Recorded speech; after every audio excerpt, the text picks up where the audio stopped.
You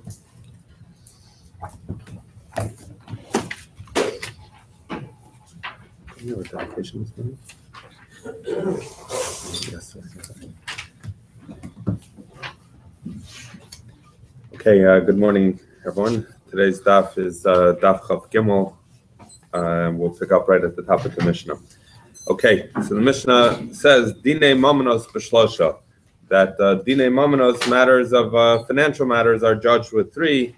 Some of the Mepharshim discuss why it seems to repeat what we already learned in the beginning of the first parak.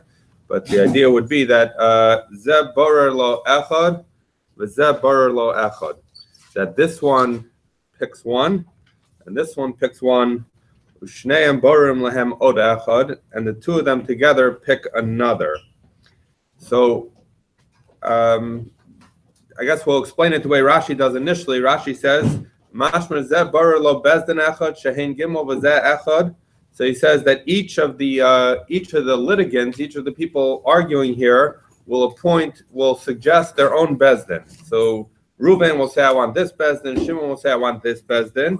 And if they don't agree with each other, ushneim barin lahanecha, that they're gonna pick a third. That's how the Gemara is gonna understand this, at least at the interim level. But we'll see it in the Gemara. Divrei Rabbi Meir. So Rabbi Meir is basically saying that the litigants themselves pick the third. The Chachamim say, Shnei Dayanin Borin Lahen Od Echad. That you take those first 2, and we'll see whether we're talking about judges or we're talking about Batei Din, and they pick the third. So that is the first case in the Mishnah. So we're dealing with something where each of the parties pick 1.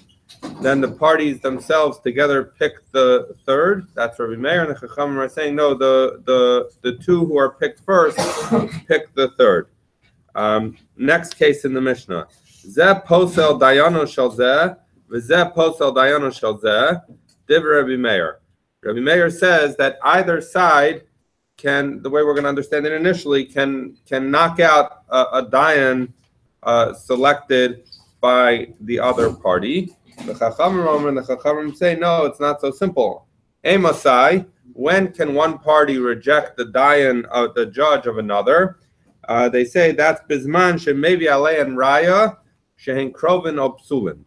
They says the only time a party can knock out a judge is if he brings some kind of proof that the judge is disqualified. What would be examples? The Mishnah says, for example, if the judge would be related to one of the parties or to the Eidim or something like that, then the judge would be disqualified from serving. Obsulin, or we say that they're puzzle, for example, let's say he's a gambler or a thief, something like that. So if you have a valid claim in which to disqualify the judge, according to Chacham, you can do it. But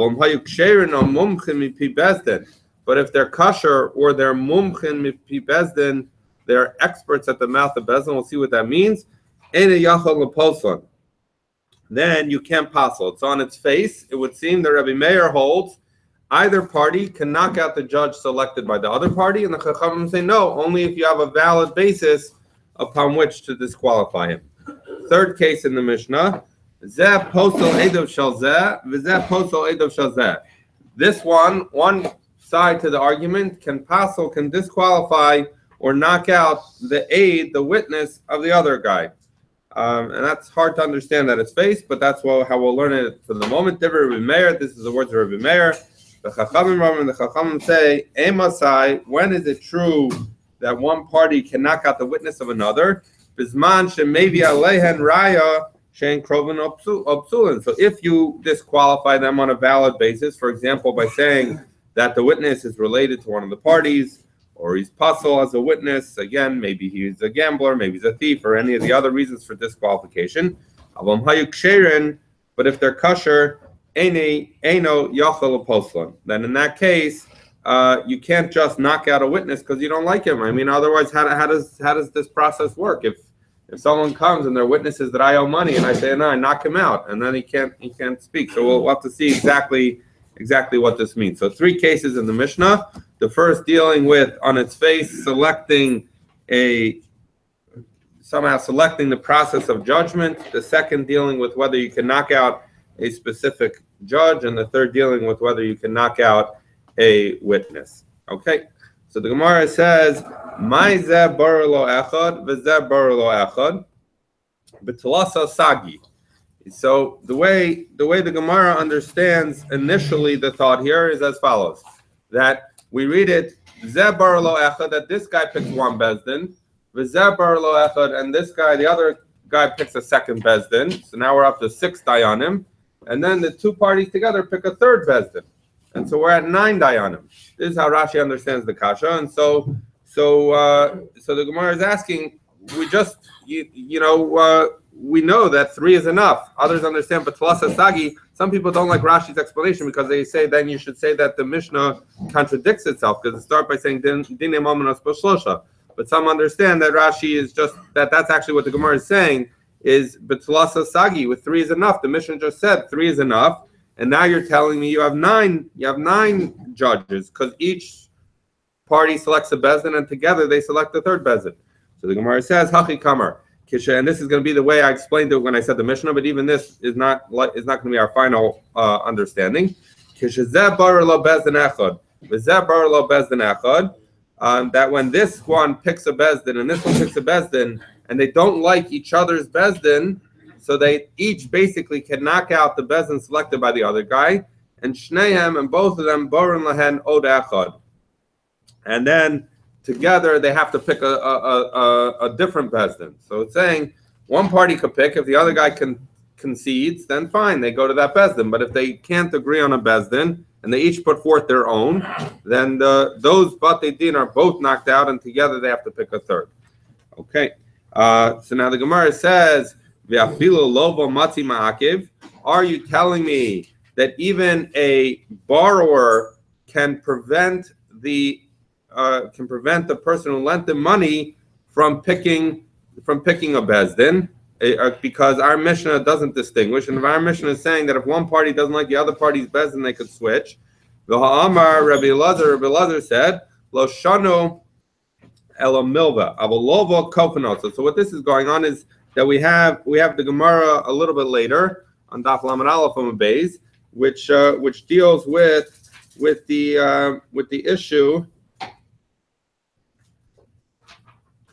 Which deals with the issue of, sorry, just looking for this here.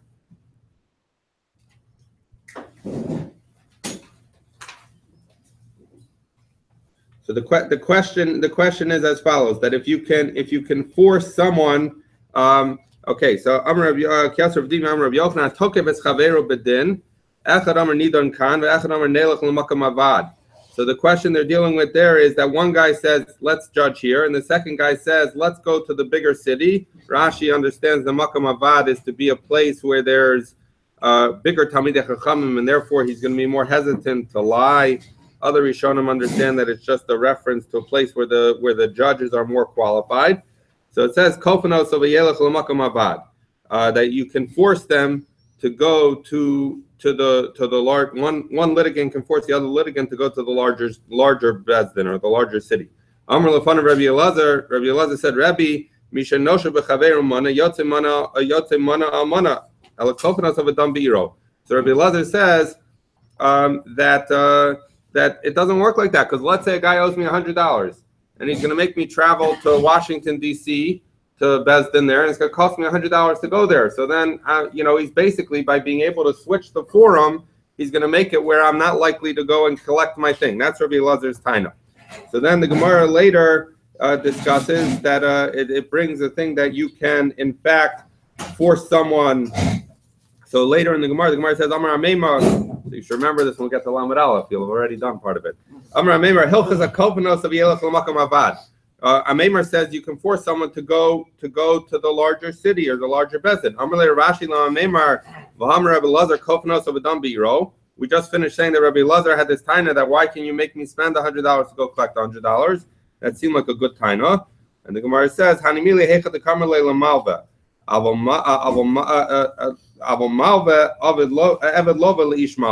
So basically, they have this idea that when can you force someone to go to the bigger town? That's the creditor or the lender can force the borrower, because we have the idea that we see the pasuk that Eved Lova Liish Malva, that the borrower is a servant, so to speak, to the lender.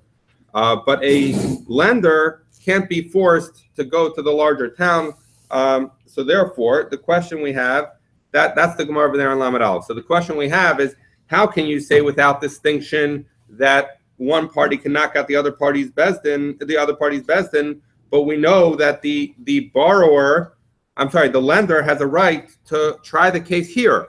And in most communities, they really only had one bezdin. So essentially, by saying that one party can knock out the other party's bezdin without qualifying that and saying it's only in the case of a borrower, a lender who can knock it out and not a borrower, so that's a question. How can you say they can just knock it out? So the Gemara says, "Avalova kofanos of a dam beiro." He said, the Rebbe Elazar says that a lender can force them to stay here. So how can our Mishnah say you can knock someone out? The Gemara says, "Kedam Rabbi Yochanan," like Rabbi Yochanan says a little bit later in our sugya, "Be'erkais shebesurya shanu." That Rabbi Yochanan says shortly this idea of erkaos, which are courts shebesurya that are in Syria. Hachinami be'erkais shebesurya shanu. That here too also the Mishnah is talking about erkaos shebesurya. I'll explain what that is in a minute. Abo mumchin lo, but experts you wouldn't have. So what are erkaos shebesurya? Erkaos shebesurya literally means courts that are in Syria, and so erkaos, we often think of, we talk about, people talk in the vernacular, there's an isser erkaos, which is you can't take someone to secular court, you have to bring them to Bezdin. In this case, these are actually, there's a lot of discussion about exactly what these are, but these are basically Jewish, the way Rashi understands it, they're Jewish courts, but shelo yahayu bekiyim b'din Torah, they're not really experts in din Torah. And that's the nature of our kosher besurya. So what would this be? This would be like, I don't know, like People's Court, Judge Wapner or Judge Judy. I don't know who these people. They're not necessarily judges. They're not lawyers. What are they? They're courts where people say, like, this guy is good common sense, or is fair, something like that. So they would have courts where basically, if they didn't have a standing bezdin, they would have like people who would be a bezdin, and people said, okay, fine, I'll go to them. But they're not really qualified, and they don't really know Dinei Torah. So what we're answering is as follows, that when our Mishnah says that one party can knock out the bezdin of another party and say, I don't want to go there, that's only talking about if you're trying to take them to People's Court. It's not talking about if you're taking them to a real bezdin. So that's how we're going to understand the Gemara. That's our teretz now for the Gemara about why is it that one party can just knock out the bezdin of the other party. That's talking about erkos shebesurya. But if we're talking about if you're talking about judges that are real judges, a real bezdin with judges who are experts, you cannot knock them out. Okay, so that's how we're going to understand it for the moment. Rav Papa says, I'll give you a different teretz. Afilu tema mumchin. You can even say that we're talking about batei din of mumchim, and yet one party can knock out the other party's bezdin. What would that be? Kigon beidina the Rav Huna v'the Rav Chisda,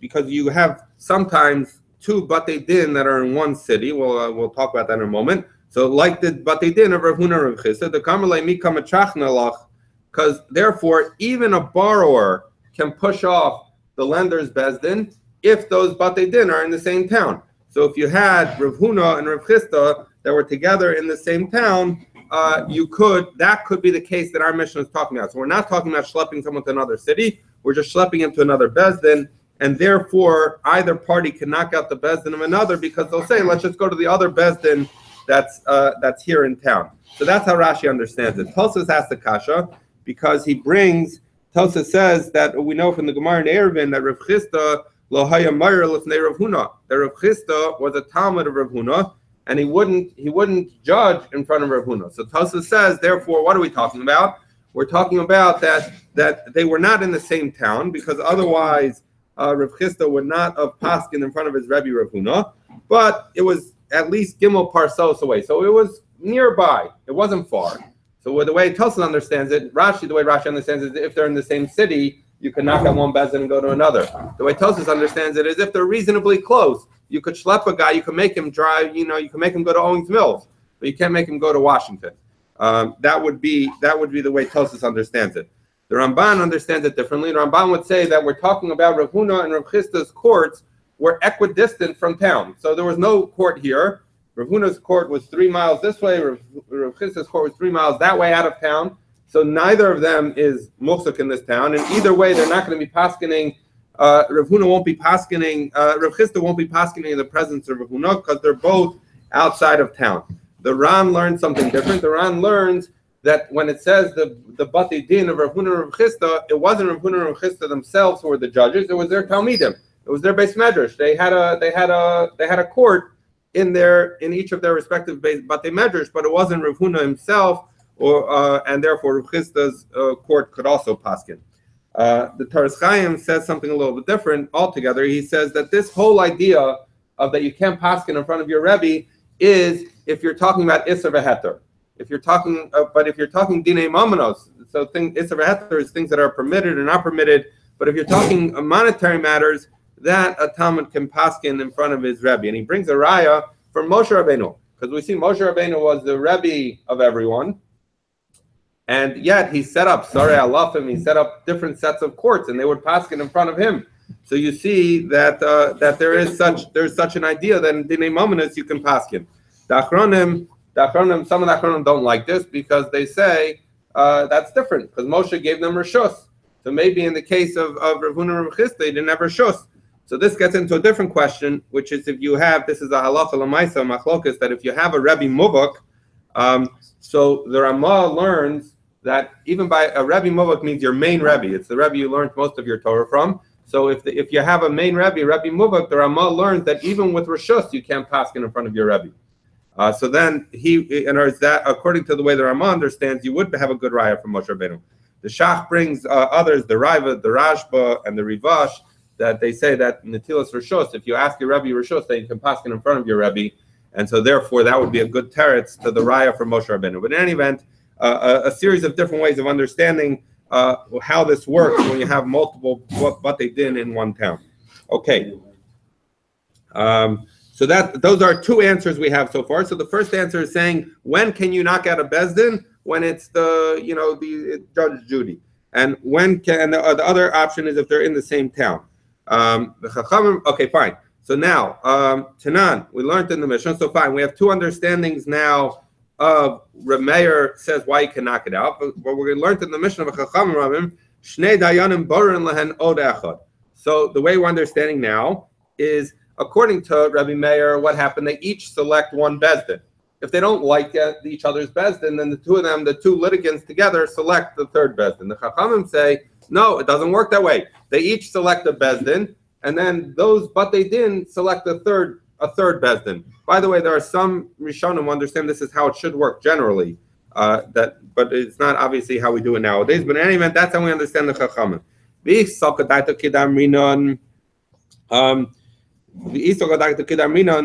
it's the way you said,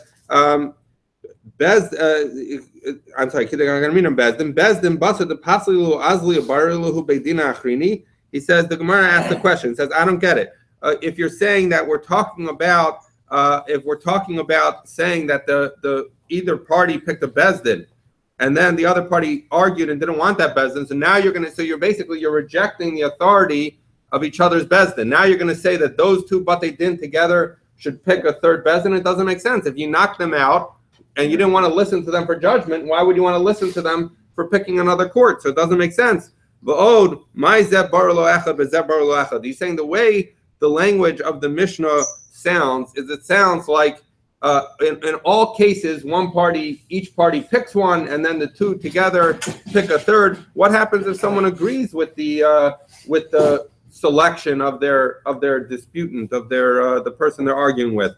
So the Gemara is struggling with the idea that we're dealing with selecting, but they did.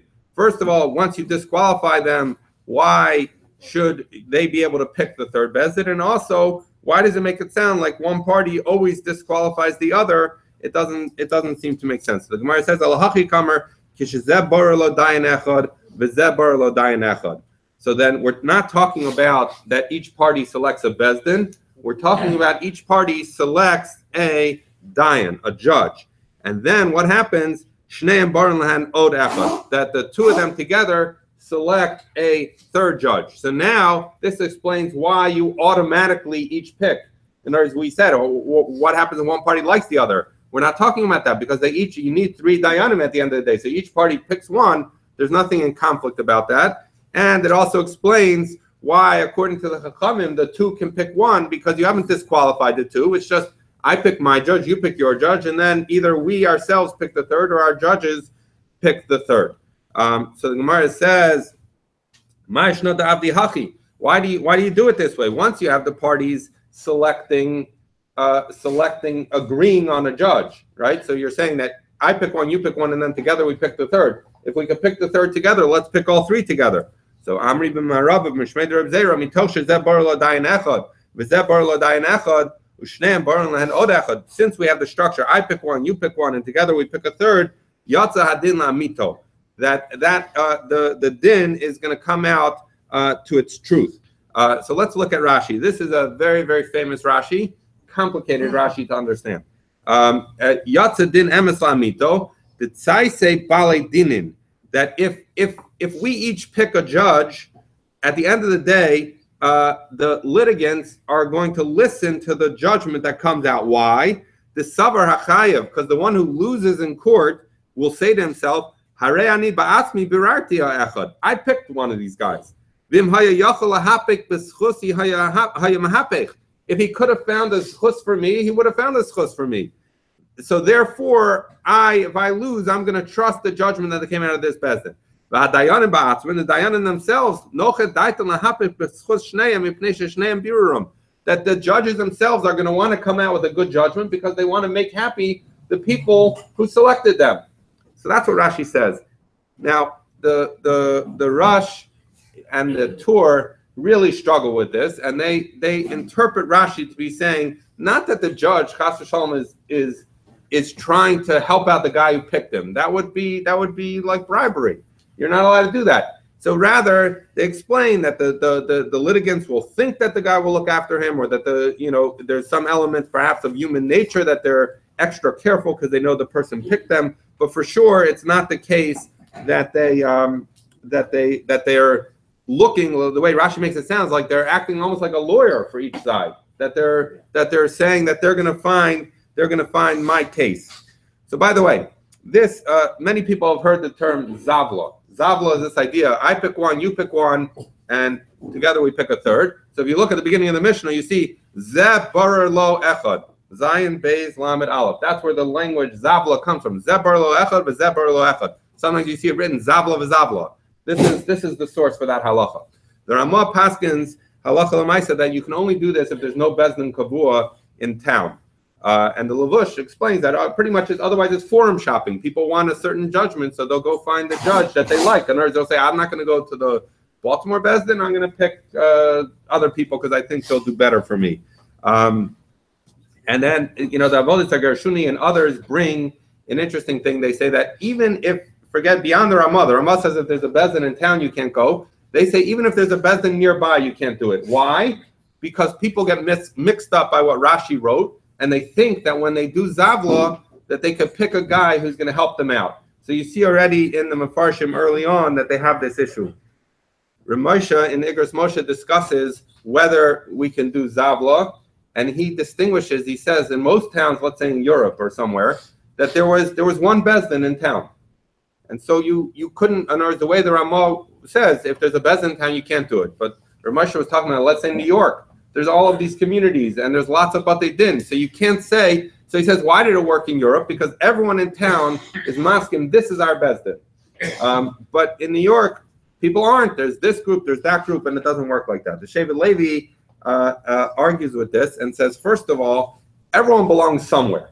So don't look at New York as like a big thing. Like if you're in this community, or he says sometimes there are multiple communities that rely on one bezdin, you should still try to find one bezdin. He continues and it says particularly because people get mixed up because of what Rashi wrote here, and they think they can just pick their judge.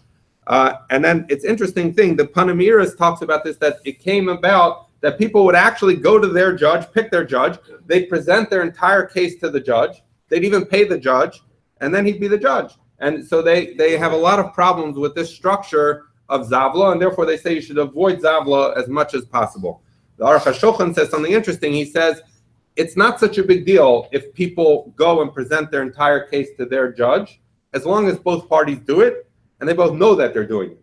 Because then they're agreeing. They're saying, look, we're going to end up with a court where I have my guy, you have your guy, and then there's going to be an impartial guy, and they all agree. So that's okay. But the Aruch HaShulchan says if one party says, I want an impartial bezdin, the other party can't go and pick his judge and pay him or do anything like that. So there's a lot of discussions, and the Aruch HaShulchan says that if one party wants that, you would go even to a bezdin that's not kavua before you do zavla. So there is some effort to avoid zavla. Partially, people say because over time people develop this view based on Rashi that you can have your guy on the court, and we want to avoid that. Okay, the Chachamim say. So the Chachamim say that each of the dayanim pick the other dayan.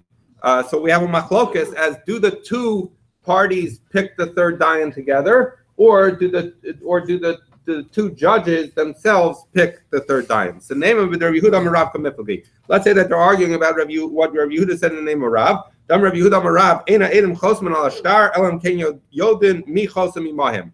That Edem should never sign or don't sign on the shtar unless they know who else is signing on the shtar. Why? Because the reason you would do this is because we know that, let's say you have 5 Edom sign on a shtar. If even one of them is found to be puzzle, so then the whole shtar is puzzle. And it's embarrassing for me if a shtar that I was signed on became puzzle, even if it's because of one of my co-signatories. So therefore, you should check, people would check who is signing with them. So we'll say, Remeir Leslie de Rabbi Yehuda Marab, Rabbanan Islay de Rabbi Yehuda Marab. So maybe I'll explain the machlokas as follows, that if you're not worried about this, so judges, just like I wouldn't want that a shtar that I'm signed on should be found to be invalid. If I'm a judge in a bezdin, I don't want my bezdin to be found to be invalid because I have a bad judge. So therefore, by the same token, if I'm a judge, I should want to know who's going to be the third judge, right? So if you understand that the two parties, I pick a judge, you pick a judge, and then together we're going to pick a third judge. So what happens? Our two judges end up with a third judge that they didn't know who it is when they started, right? So therefore, if you worry about Rabbi Yehuda Marab and you're worried that people think they want to know who am I going to be with, so then it would explain why the two judges have to pick the third judge, because they don't want to end up with a judge they don't like. But if you're not worried about this, so then the two parties can pick the third judge, and you'll end up sitting with whoever they picked. So the Gemara, that's the Gemara's Havamina, that's what they're arguing about. The Gemara says, Lo, the Kuleyama Islu Rabbi Yehuda Marab. Everyone agrees that not only does no one want to be signed on a document that might be that they might end up signing with someone else who's puzzle, but no one wants to be on a court who is found to be an invalid court. So rather than what are they arguing about? And everyone agrees that the judges need to know who's there. They argue about whether the litigants need to agree with who the third judge is. So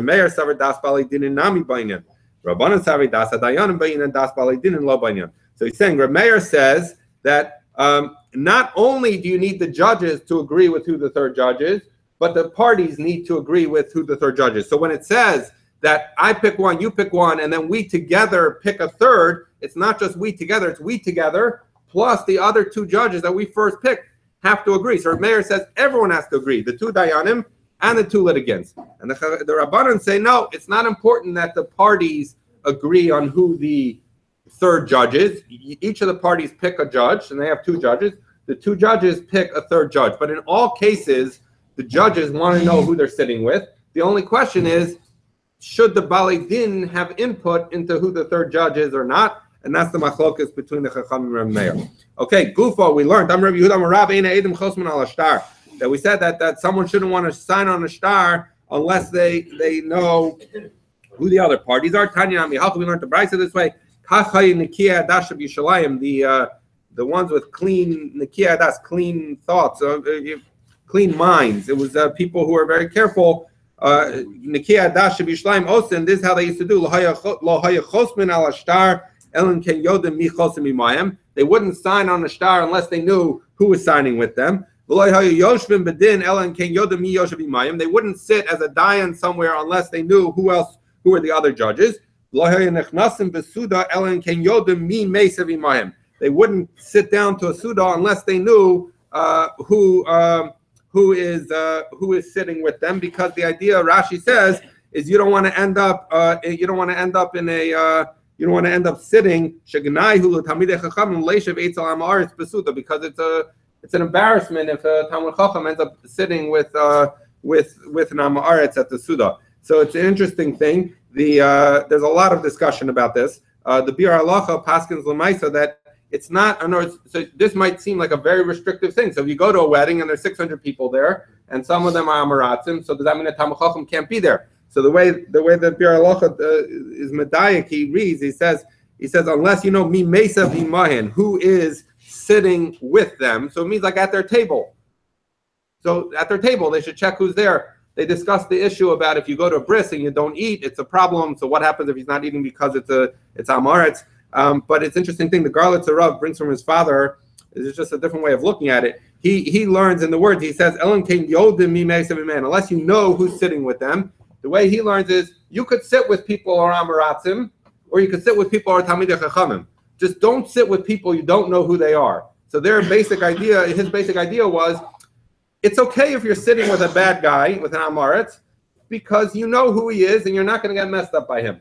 But if you sit with someone and you don't know who it is, so then you might think he's a good guy and instead he's going to be a bad guy, and you're going to end up being affected by him. In any event. Yes, that is a makar for rabbis' tables. Okay. Zeb Posel Dayano. So now we're going on to the second thing. So we've now finished the discussion about knocking out a bezdin. Initially, we said you can knock out a bezdin if we're talking about Judge Judy, or we're talking about where there's multiple courts. Then we didn't like this, so we instead said we're talking about picking dayanim, and that one can argue with who the other one picked. Okay, so Zeb Posel Dayano. In the Mishnah, we had a machlokes that Reb Meir said that one guy can knock out a judge of the other. And Chachamim said, no, you can only knock him out if you have if there's something invalid about him. Okay, so the Gemara says, Kol Kaminei the Puzzle Daini. Is that true? Just one party can just knock out a judge? Like, what are you thinking, according to Meir? I'm Rabbi Yochanan bar Kosh Surya Shanu. And this, by the way, when I said that we quoted Rabbi Yochanan before, this is where he actually said his halacha in response to this. He said, no, we're talking about our Kosh Surya, that we're talking about just people that aren't Bikiyim, they aren't experts in Dinei Torah, but they're just people, let them judge. But an expert, no. So we're understanding when it says you can knock out your opponent's your litigant's judge, it's talking about knocking out someone who is not really a qualified judge. But if he was a mumcha, an expert, you would not be able to knock him out.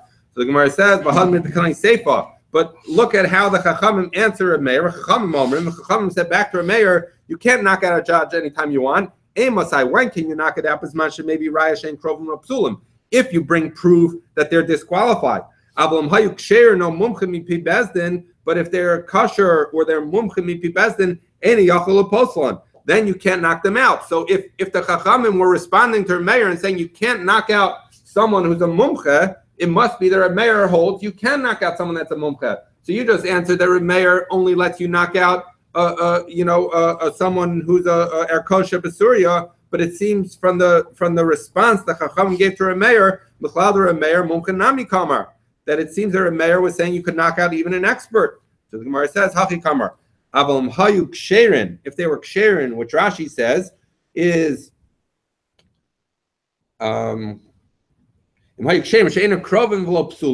they're kosher to be a bezin in the sense they're not a relative and they're not a gambler or something. Even though they're corner dwellers, they're not sophisticated people, but they're not puzzled to be a judge. It says if they are designated experts by Bezdin, so that's the language. Therefore, and you can't puzzle them. So we were saying it seems from the Chachamim's response to Reb Meir, they're saying you can't just knock out a mumcha. So that Reb Meir holds you can knock out a mumcha. We're saying no. What the Chachamim were saying to him is, even if you have someone who's just he's a regular guy, we treat him like an expert, and the only way you can knock him out is if you actually have valid dirt on him that he's a relative or he's puzzle. Okay, Tashma, we're going to argue with this idea that we're only talking about non-expert judges because we have a brisa. Amrullah Meir, they said to Reb Meir, the Chacham said to Reb Meir, local hemenu sheposel dayan shemumchel rabim. You can't just knock out a dayan who's a mumchel rabim. So here you see that we answered a similar thing from the Mishnah, but we said no, it doesn't mean a real expert. It means someone who is plain. You can treat him like an expert. But here it seems that they're responding to a mayor and they're saying you can't just knock out a dayan who is an expert to the rabbim. So that seems to be saying that the mayor is arguing with them even about an expert. The Gemara says emalo kol heimenu sheposel dayan shehemchuhu rabbim aleim. That no, what he's saying is you can't just knock out a judge that the rabbim put upon them. So again, this is the Erkosh of Basuria concept, is you can pick people who aren't really valid judges, but because you agreed to have them hear the cases, that's sufficient. Time nami hachi. We learned in a brisa as well. Liolam posol b'holach hashikabel of bezdin shemumchel rabim. Ziver Meir. So therefore, he's saying as follows: you have a raya because the Gemara says you could keep knocking people out until you accept the judge in front of a bezdin that's mumchel rabim. So the question is as follows: that once you agree to a judge in front of a bezdin of experts, right? Then you can no longer retract. So what does that prove? So if you can knock out a judge, even a judge who's a mumche, then when you've accepted a judge in front of other judges who are mumchim, why can't you knock them out too? But if you can't, in other words, if you're not allowed to knock out a judge who's a mumche, then once you've accepted in front of judges who are mumchim, you've accepted someone who's just a regular person, you can't knock it out. So in other words, it's a raya that judges who aren't experts you can knock out, but a judge who's an expert you can't knock out, because otherwise, what's the significance of having accepted in front of experts? Even an expert himself you can knock out. So that's the raya. Now the Gemara says. So now we're going to ask as follows. We're going to get into the third thing, which is the third case in the Mishnah talk about knocking out an aid, a witness. But we're bringing it up in the context of trying to understand the second, because what we're saying that when you have a dayan, you can't knock out a dayan who's a mumche, but you can knock out a dayan who's a regular guy, right? Now the Gemara is going to ask as follows: but witnesses are expert witnesses, meaning as long as someone is not a karov or a puzzle, he's a valid aid, he's a valid witness. They can each knock each other out. So what do you see? You see that even though witnesses are experts amongst one another, you can knock them out. So the Gemara says, don't ask me from that statement of Reb Meir, because it was said on that, Reish Lakish said, how could Reb Meir, such a holy mouth, say something like this? Tani Edo, learn that he can knock out his aid, meaning one party could knock out a single witness, but he can't knock out two witnesses. So our question was, two witnesses are treated as an expert group. When you have one witness, they're not an expert group. So when it's saying you can knock out a witness, he's saying you can knock out a single witness. So the Gemara says, Edo Lamai, what is this one witness there for? If you're telling me that you can knock out one witness when he's bringing testimony about a monetary matter, Rahmana Pasley, the Torah already said you need two Eidim. So we know that. So that would not be the proof that you can knock out a single aid. That doesn't require anything. If you're telling me, we know that if a single aid testifies, so he cannot cause the other to pay, but he can force him to make a shvua heses, right? So he says, if that's what we're talking about, saying you could knock out one guy for shvua, so he says no, but that guy is, you can't knock out one witness who's making you swear, because that is treated like two for purposes of requiring a shvua, and he, in fact, the litigant could not knock it out. So la'olam lemama. So we really are talking about one witness for money. And so what is the case where he's able to knock out a witness, and we don't say that this witness is an expert, meaning a pair of witnesses? The Gemara says, that he's saying, no, we're talking about where the guy said in advance, if you could bring me even one witness who says what you're saying, I'll accept it. I'll treat it like two, right? But then he brings one witness. He says, no, I was just joking. You really need to bring two. So therefore, he's able to knock out one judge. So the Gemara says, my kamash one. So what are you telling me? The matzi hadarbe, that someone can retract. You're saying that if in the beginning he said, I'm willing to take even one judge in place of two, and then he changed his mind, he's allowed to retract. But if that's what it's coming to tell me, Tanina, we learned it already in the Mishnah. Amrlo, neman alai abba, neman alai avicha, neman alai gimel bakar. What happens if someone says, I trust my father to be my judge, or I trust your father? I tell the guy I'm arguing with, I don't mind if your father is one of the judges, or I don't mind if you pick 3 shepherds and make them a judge. It's okay. I'm willing to trust them. Rameir says Yachal that he can retract. The Chachamim Eino Yachal you can't retract. We're talking about a case where you accepted your father or his father or Roy Bucker to be one of your 3 judges. So the Gemara is saying, if what you're telling me is that in our Mishnah, when Rameir says you can knock out one judge, it means you can knock out a judge. Knock out one witness. You can knock out a witness who you initially agreed to accept as 2, and then you say, no, I actually want 2.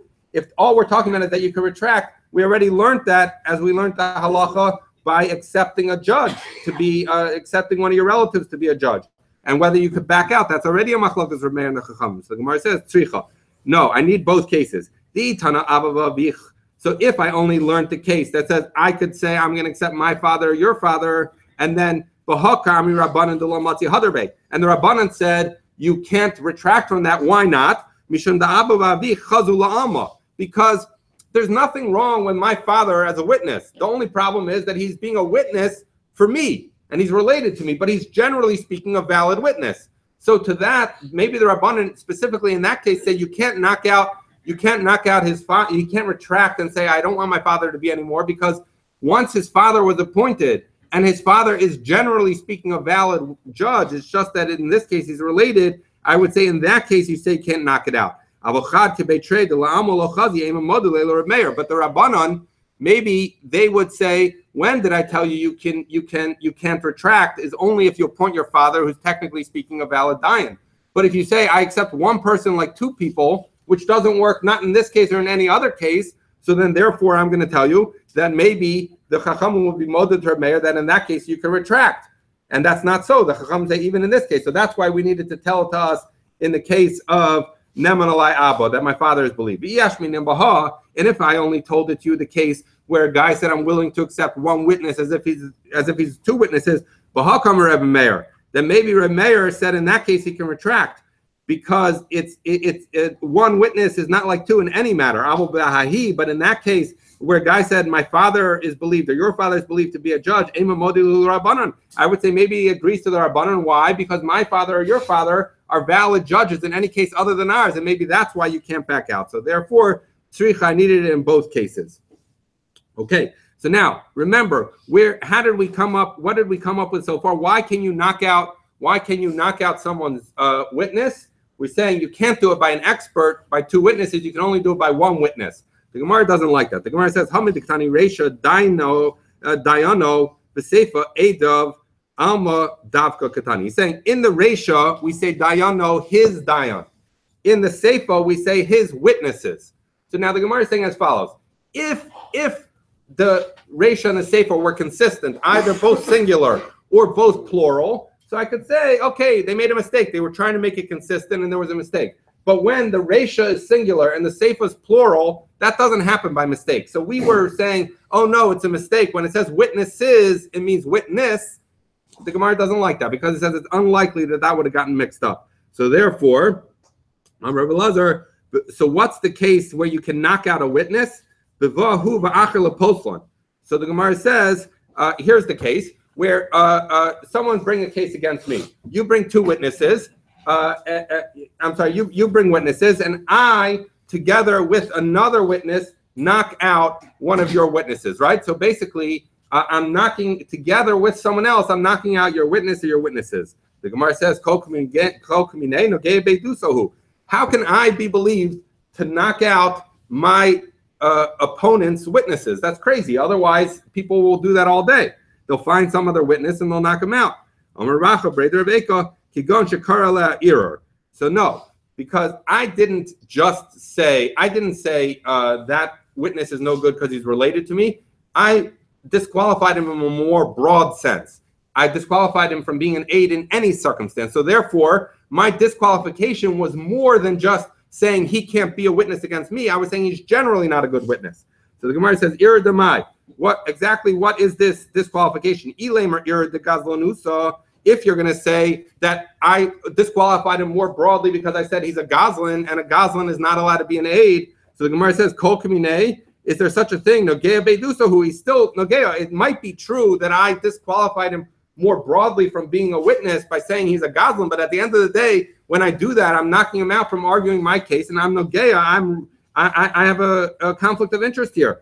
So we say that we're talking about where not only did I disqualify him more broadly, I disqualified his whole family. Why? Because I said that they're slaves. So if they're slaves, they're not kosher le'edos. So maybe in that case, I'm believed. Why? Together with someone else, I'm believed to knock out my opponent's witnesses because I'm not only not discussing his fitness to be a witness in my case, I'm discussing his fitness to be a witness in any case. But on top of that, I'm not just disqualifying him, I'm disqualifying his whole family. So therefore, Rabbi Meir Savar, Hani Amishpacha Kamasadi Il Mamela Kapasul. Rabbi Meir says I can knock out that guy. Why? Because I'm really testifying about his whole family. The fact that he becomes puzzle, that's a side matter. That's collateral damage. And therefore I can knock him out. Rabbanan Savar and Rabbanan say, Sof Nagei Beiduso. At the end of the day, it may be that I'm disqualifying his entire family, but I'm knocking out my opponent's witness. I have a conflict of interest in doing that. Yosef Dim Yom Rav Yochanan, Machlokes b'shnei kitei edim.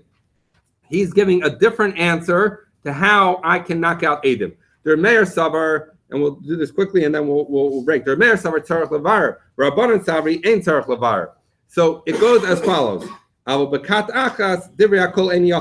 he says, what happens? A guy comes and says, I have such a strong case against you. I have two sets of witnesses that are going to testify that you're wrong and I'm right. And what happens? He brings one, right? And now I go and I disqualify that pair of Edom. So what would be the argument that I'm allowed to disqualify them is because if we hold that when someone says, I'm going to bring two sets of Edom, he has to bring two sets of Edom, right?